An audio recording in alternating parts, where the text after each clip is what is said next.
The time for the healing of the wounds has come.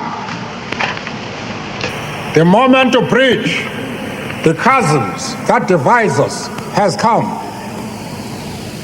The time to build is upon us. We have at last achieved our political emancipation to make life, to make everybody feel that it is worthwhile to live, to fight questions like poverty, ignorance, disease, and what?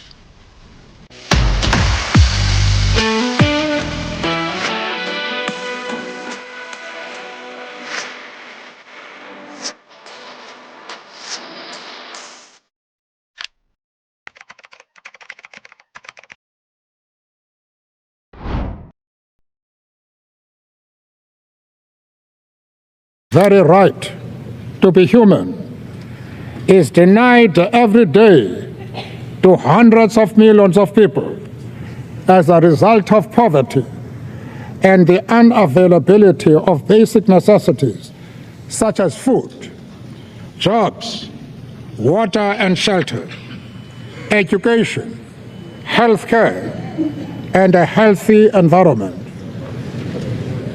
As I sit in Kuno, my village, and grow as ancient as its hills, I will continue to entertain the hope that there has emerged a cadre of leaders in my own country and region, on my continent, and in the world, which will not allow that any should be denied their freedom as we were, that any should be turned into refugees, as we were, that any should be condemned to go hungry, as we were, that any should be stripped of their human dignity, as we were.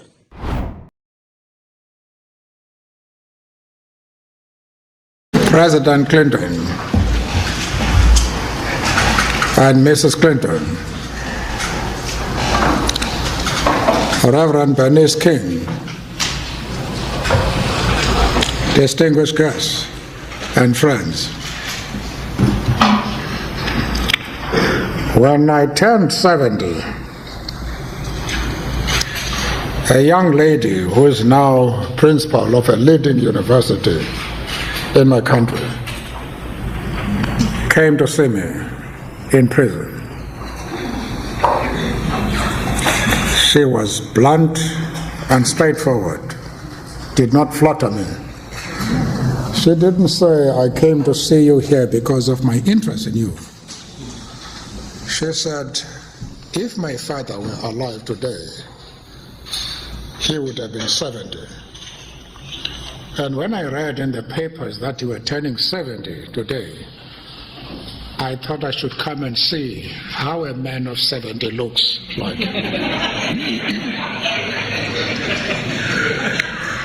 Now I've turned 80. I suspect that many of you came here to see.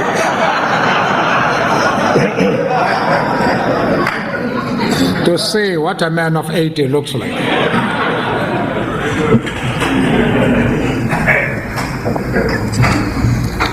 No visit to the United States by a representative of the South African people would be complete without an opportunity to meet with those who are gathered here tonight. For us, probably on our last official visit to your country, it has special meaning, and I most sincerely thank our host for making it possible. More than friends, we are among those on whom history has visited the same pains and deprivation, and who have shared our victories.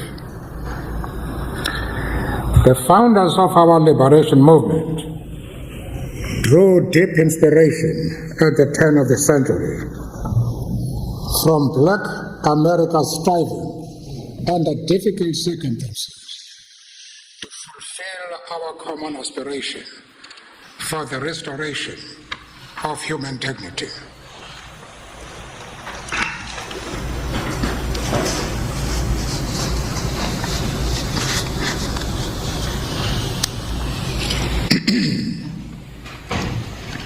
It is small wonder that the struggle to end apartheid drew such strength from here,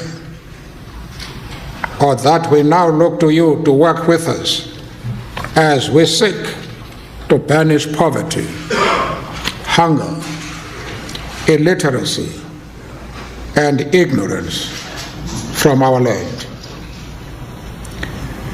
Mr. President,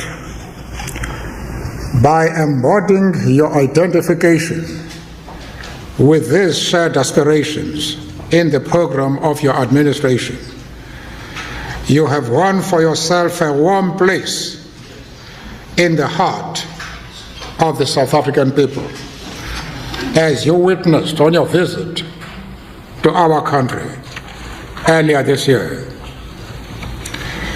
We know that we have your understanding as we seek with the countries of the South to shift the world economic system towards the needs of the poor and the weak.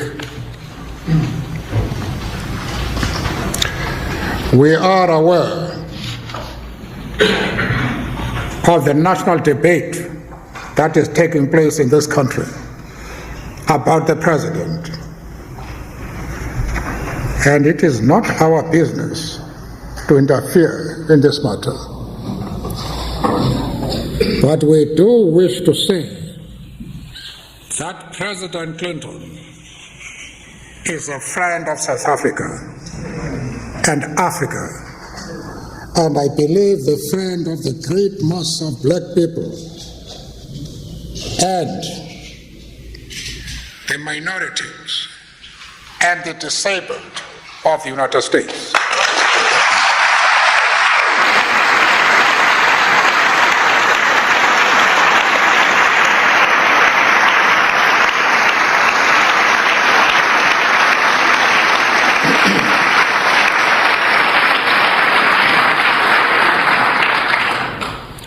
Few leaders of the United States have such a feeling for the position of the black people and the minorities in this country.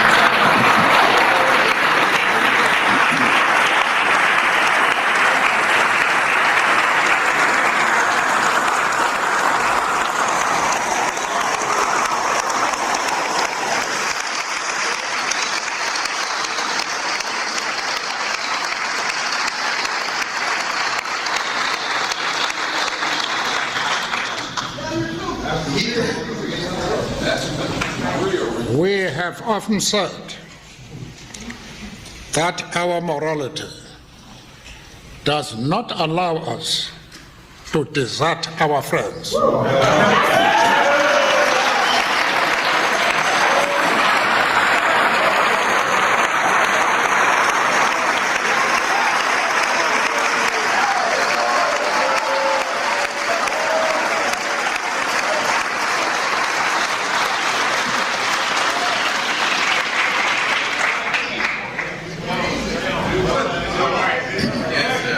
And we would like to say tonight, we are thinking of you in this difficult and distressing time in your life.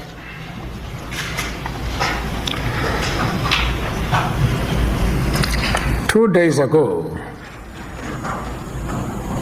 the president of Zambia, Frederick Chiluba, phoned me.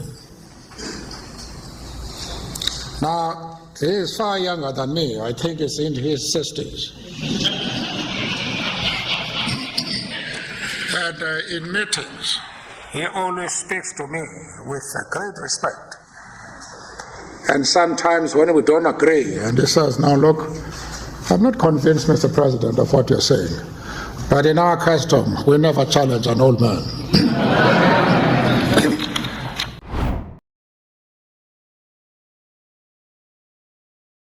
Time for the healing of the wounds has come. The moment to bridge the chasms that divide us has come. The time to build is upon us. We have at last achieved our political emancipation. We pledge ourselves to liberate all our people from the continuing bondage of poverty, deprivation, suffering, gender, and other discrimination. We commit ourselves to the construction of a complete, just, and lasting peace. We understand it still that there is no easy road to freedom. We know it well that none of us acting alone can achieve success. We must therefore act together as a united people for national reconciliation, for nation building, for the birth of a new world. Let there be justice for all. Let there be peace for all. The sun shall never set on so glorious a human achievement. Let freedom reign.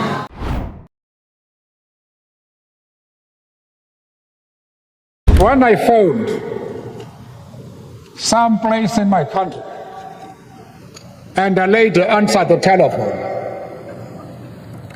I then asked, "To whom am I speaking?"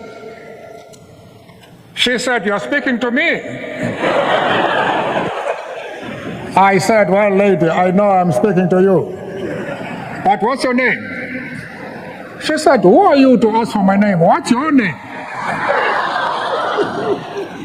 I say, "Well, lady, as soon as you tell me your name, I'll tell you mine."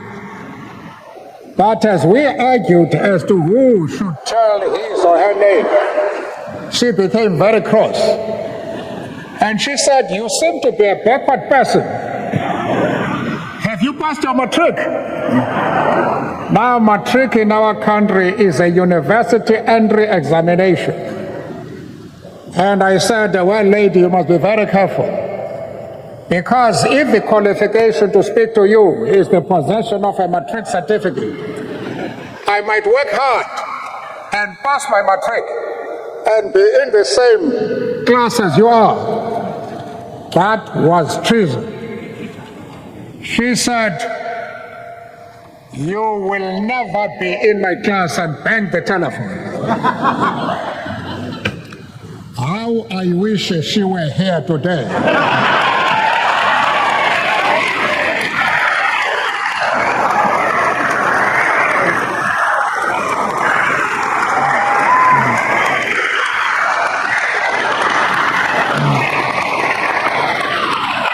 She would now discover that I have achieved more than pass my matric.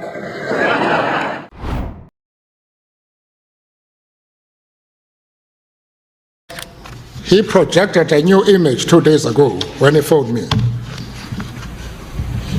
He did not make a request to me. He gave me an instruction. And he said, "Madiba, I want you to support President Clinton." He was not speaking for himself. He was not speaking for himself. And he said so. He said, "I'm speaking for the continent of Africa."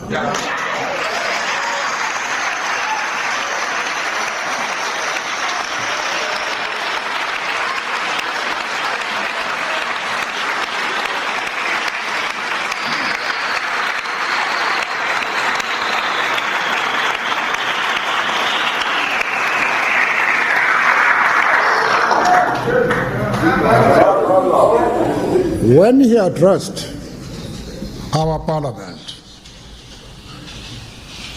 he almost brought down the walls of that building. when he said, "We in the United States have been asking a wrong question.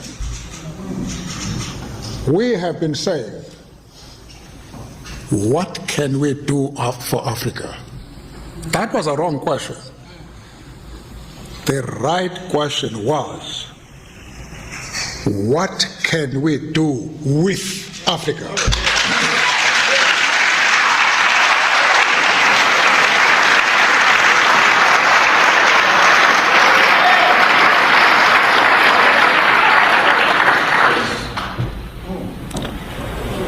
That is the man, my friend, who I respect so much, but he clearly is changing American foreign policy to the satisfaction of all those who accepted the United States as a world leader with the biggest economy in the world. And he is decisively changing American policy. I repeat that I will not interfere in the domestic affairs of this country.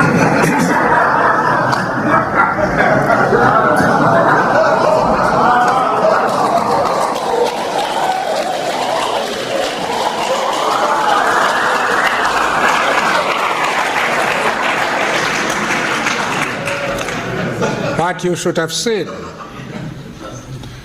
the way he was received by the General Assembly of the United Nations.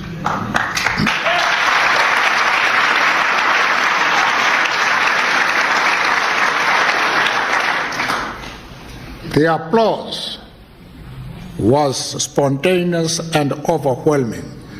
All of us rose to our feet when he came in.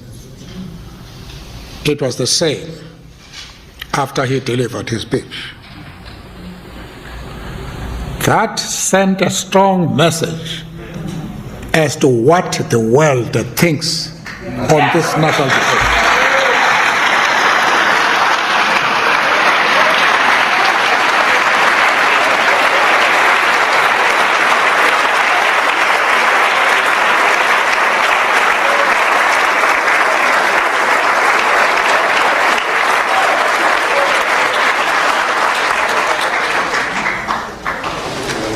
The men and women who were there come from every part of the globe.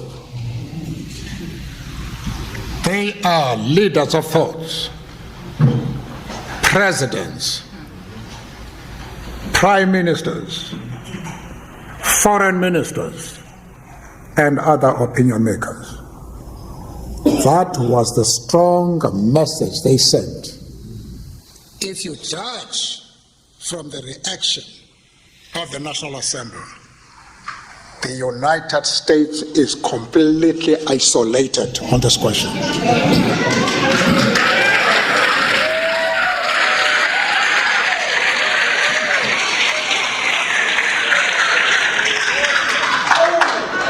But if our expectations, if our fondest prayers and dreams are not realized, then we should all bear in mind that the greatest glory of living lies not in never falling, but in rising every time you fall.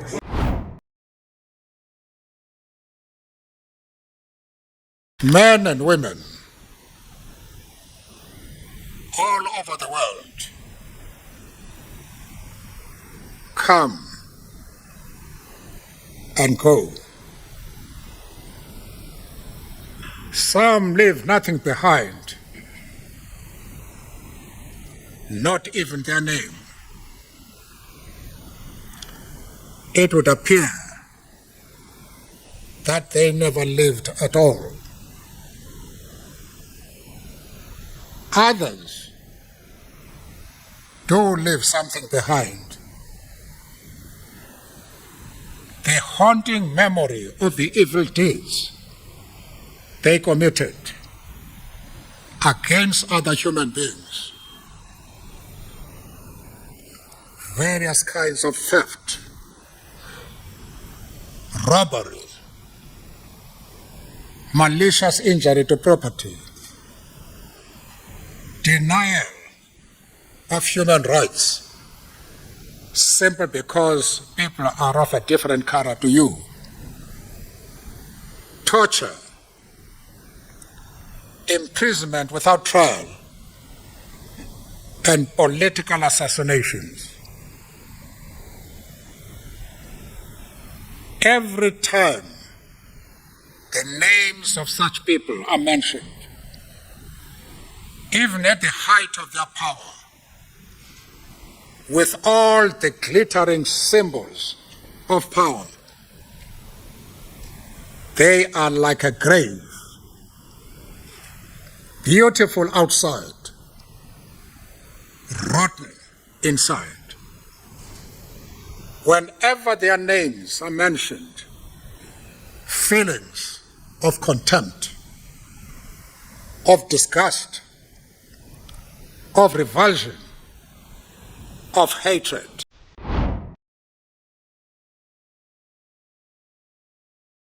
I had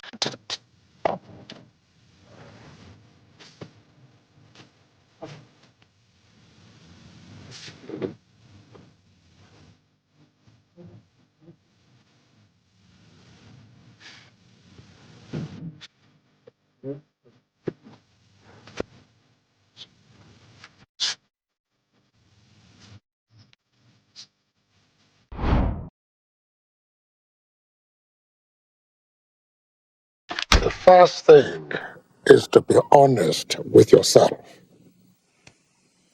You can never have an impact on society if you have not changed yourself.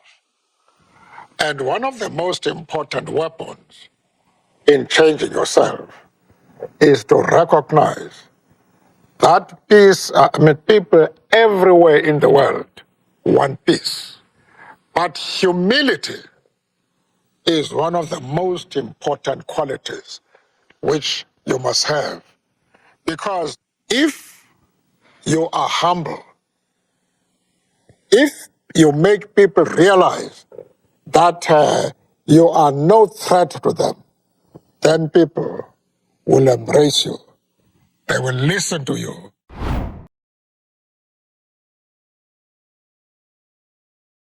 To make life, to make everybody feel that it is worthwhile to live. To fight questions like poverty, ignorance, disease, and want. They are the men and women who want to put sunshine in the hearts of the poorest of the poor. Their name lives beyond the grave. They are the men and women who, when their last day comes, we are able to say from the bottom of our heart, here lies a man or woman who has done his or her duty to country and people. Their names live beyond the grave. They become immortal. I have traveled around this country. I've traveled around the world. I have seen,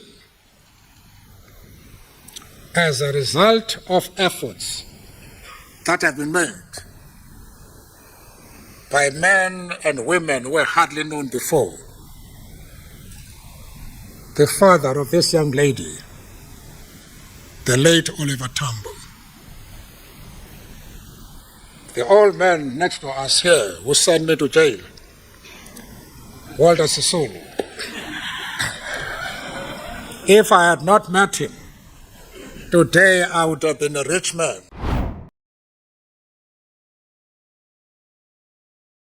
And you have praised Fidel Castro as a leader of human rights and said that Cuba was one of the countries that's head and shoulders above all other countries in human rights, despite the fact that documents at the United Nations and elsewhere show that Cuba is one of the worst.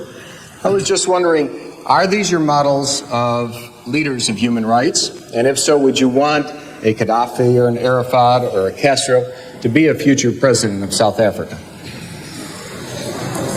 One of the mistakes which some political analysts make is to think that their enemies should be our enemies.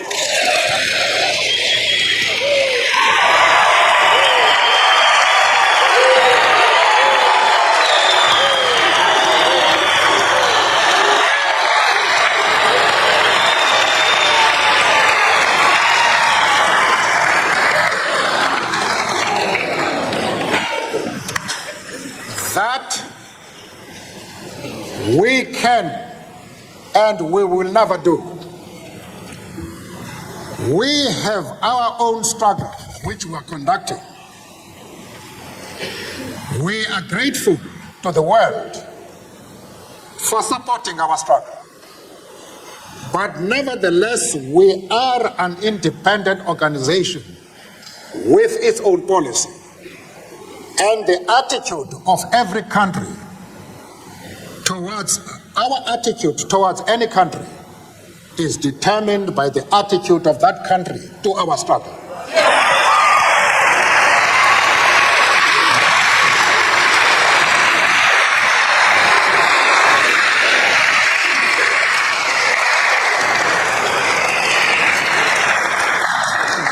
Yasser Arafat,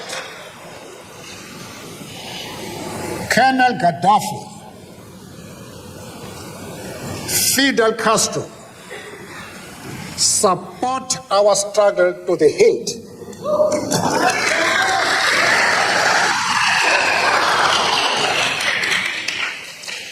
There is no reason whatsoever why we should have any hesitation about hailing their commitment to human rights as they are being demanded in South Africa. Our attitude is based solely on the fact that they fully support the anti-apartheid struggle. They do not support it only in rhetoric. They are placing resources at our disposal for us to win the struggle.